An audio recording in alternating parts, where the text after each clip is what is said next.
વિકાસશીલ ગુજરાતના દાવાની વધુ એક વખત પોલ ખુલી છે। છોટાઉદેપુરમાં વિકાસના દાવા વચ્ચે શરમજનક દ્રશ્ય। નસવાડી તાલુકામાં ફરી એકવાર સામે આવ્યો ચિંતાજનક દ્રશ્યો।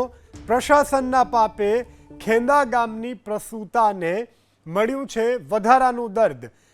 ખેંદા ગામ કે જ્યાં આવેલ ખિલખિલાટ વાન રસ્તો ખરાબ હોવાને કારણે ગામ સુધી ન આવી પહોંચી, જેને કારણે કાચા રસ્તાથી લઈ અને ઘર સુધી જે પ્રસૂતા છે તે પોતાના બાળકને તેડીને ગઈ।